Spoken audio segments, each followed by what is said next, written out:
Accounting zero to hero series यहाँ पे मैं आपको अकाउंट्स में एक्सपर्ट बनाऊंगा। उसमें पहुंच चुके हैं पार्ट नंबर 23 की ट्रायल बैलेंस क्या होता है, उसका फॉर्मेट क्या होता है।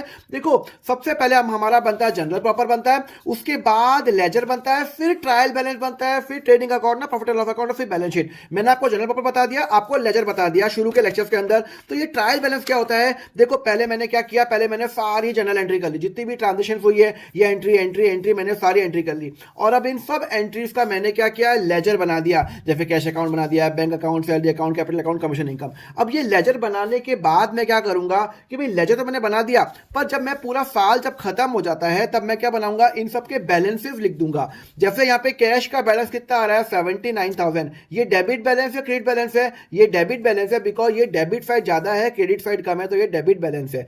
सिमिलरली यहाँ पे मेरा बैंक अकाउंट का बैलेंस क्या है, 3,14,000 रुपए, ये भी मेरा क्या है, डेबिट बैलेंस है।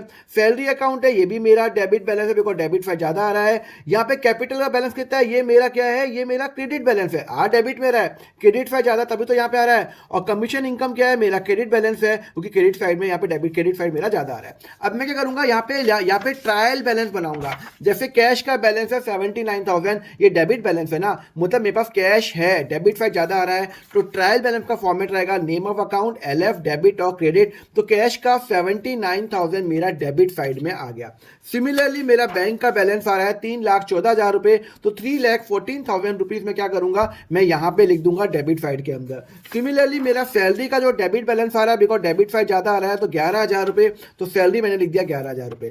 कैपिटल का बैलेंस आ रहा है 1 और 3 4 लाख रुपए, तो 4 लाख रुपए क्रेडिट बैलेंस आ रहा है, क्रेडिट से ज्यादा आ रहा है ना, तो ये मैं क्रेडिट के अंदर लिख दूंगा मैं कैपिटल बैलेंस। सिमिलरली मेरा कमीशन इनकम मेरा हो जाएगा 4,000 रुपए, ये भी मेरा क्रेडिट बैलेंस आया। तो आप देख सकते हो ट्रायल बैलेंस, अगर कोई इंसान मुझे पूछे पूरे आपके कौन कौन से अकाउंट ओपन है, बताऊंगा cash account, bank account, salary account, this account, और यहाँ पे इसका जो टोटल है और इसका जो टोटल है डेबिट क्रेडिट का, वो हमेशा मैच होगा अगर मैंने सारी एंट्री ठीक की है। क्लियर है। तो यहाँ पे ये ट्रायल बैलेंस मुझे क्या बताएगा कि भाई मेरे कौन कौन से अकाउंट का कितना बैलेंस है। अगर किसी को जानना है कि 79,000 रुपीज कैसे आया, तो बताऊंगा देखो 1 लाख कैपिटल से आया, 4,000 कमीशन से आया, 20,000 मैंने बैंक पे किया, मैंने इतने की सैलरी पे किया और इतना का मेरा बैलेंस आ गया। तो इसलिए ट्रायल बैलेंस बड़ा बेनिफिशियल होता है। और अगर ये मैच हो गया तो मतलब मैंने सारी अकाउंटिंग जो एंट्रीज हैं वो अर्थमेटिक एक्यूरेसी के हिसाब से मैंने ठीक की है। तो ट्रायल बैलेंस क्या होता है, list of debit and credit balance taken from ledger, it include balance of cash and bank balance also. Ledger जहां पे खत्म होता है वहां पे ट्रायल बैलेंस क्या होता है, शुरू होता है। वो डायलॉग है ना, जहां पे मैं खड़ा तो वहां लाइन चालू होती है, सुन ट्रायल बैलेंस का चालू होता है जहां पे लेजर खत्म होता है। क्लियर है। चलो मुझे कमेंट पे आंसर करके बताओ which of the following is true, A या बी, कमेंट पे आंसर करके बताओ। अब मैं आपको नेक्स्ट लेक्चर में आपको बताऊंगा कि ये ट्रायल बैलेंस का फॉर्मेट कैसा होता है, पर उसके लिए फॉलो करो अकाउंट फंडा।